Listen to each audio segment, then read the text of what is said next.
Under the relentless sun of the desert, Sergeant Gabriel Stone found himself fighting against the oppressive heat, his worn-out uniform clinging to his fatigued body like a second skin. He squinted against the blinding glare, his lips twisted in defiance.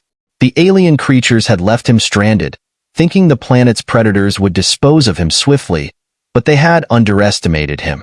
Stone wasn't just a soldier. He was a survivor, hardened by years of intergalactic warfare. He vowed to make the aliens pay for their arrogance. Taking stock of his dwindling supplies, a nearly empty canteen, a dull combat knife, and a malfunctioning pulse rifle, Stone knew he had to find shelter from the unforgiving heat. Surveying the barren landscape, he spotted a cluster of rocky outcroppings in the distance. It wasn't luxurious, but it offered refuge from the scorching sun.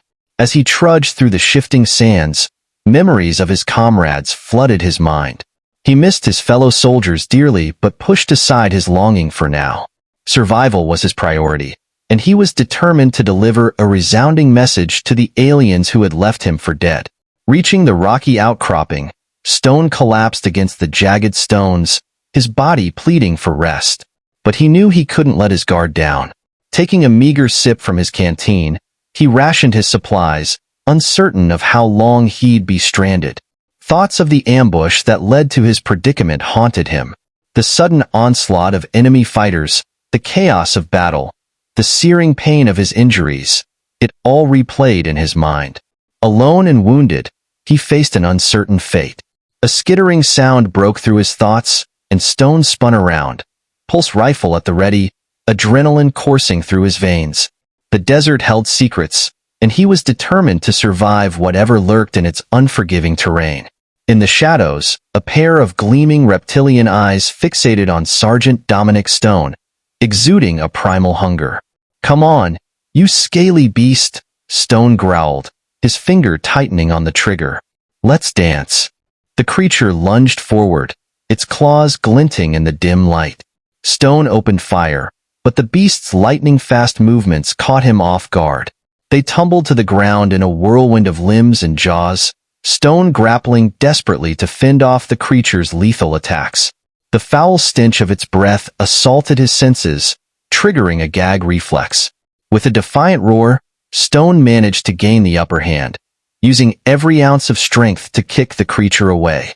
As the sun dipped below the horizon, casting the desert in hues of crimson and shadow, Stone found temporary refuge in the scant shelter of a rocky outcropping. Despite his exhaustion and pain, rest was a luxury he couldn't afford. Scavenging what he could from the slain creature, tough meat and moisture-laden plants, he knew it wouldn't sustain him for long. Memories of his rigorous training and the bonds forged in battle flooded his mind, mingling with the howls of distant predators. With danger lurking in every shadow, Stone knew he needed to find a way to contact his squad and escape the relentless pursuit of the Carracks. His equipment fried and supplies dwindling, he clung to his indomitable will to survive. Determined to salvage functional tech from the cargo ship that stranded him, Stone set out with a renewed sense of purpose, his path fraught with peril.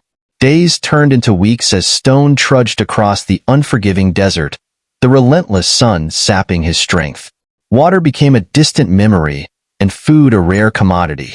Each hunt for sustenance was a gamble, with the looming threat of the Carracks ever present. Yet, fueled by his unwavering determination, Stone pressed onward, refusing to yield to the harsh realities of his surroundings.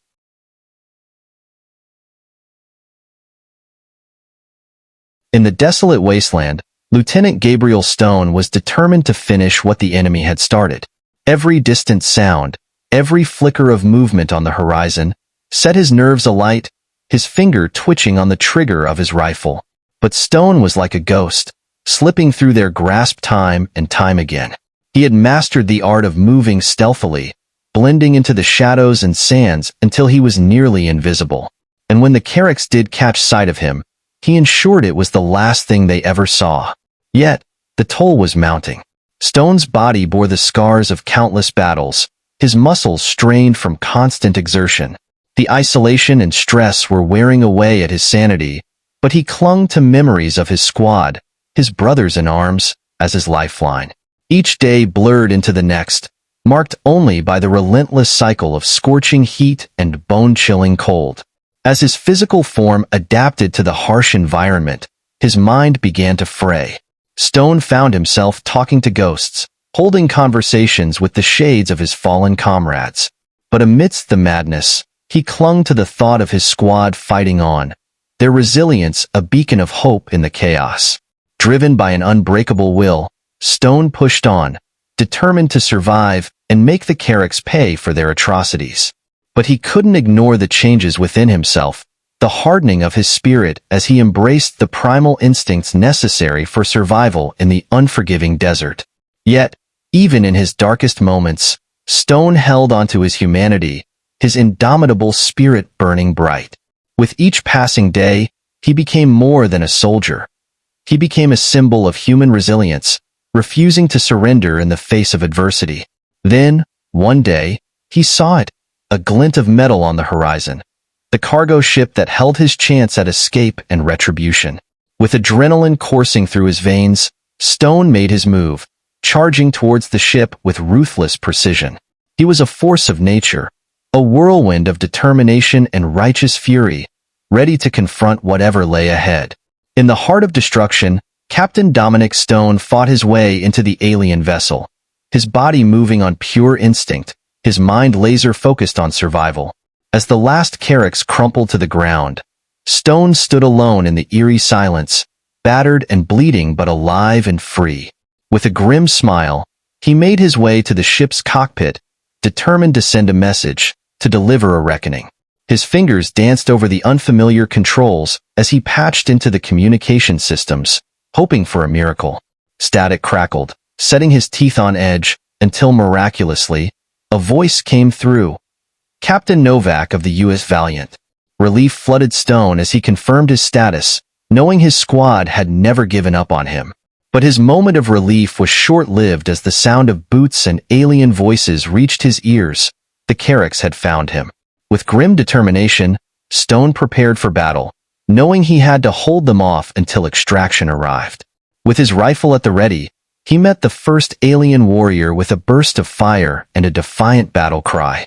Wave after wave of Carracks poured into the ship, but Stone fought on, a whirlwind of death fueled by indomitable will. As his ammunition ran dry and his blade broke, he continued to fight with fists and feet, refusing to be stopped. Just when it seemed overwhelming, the roar of engines and the scream of pulse cannons signaled the arrival of the cavalry, the USS Valiant. Watching in awe as human fighters tore through the Carracks' ranks, Stone knew victory was within reach. As the last of the Carracks fell, he slumped against the wall, spent but triumphant. Surrounded by his squad mates, he knew this was only the beginning. Humanity would not go quietly into the night. With tears in their eyes and pride in their hearts, they knew that united and unbroken, humanity would never surrender. As medics rushed to his side, Stone felt a surge of hope. They had shown the galaxy what they were made of, and they would never back down. For they were human, and they would endure, no matter the odds.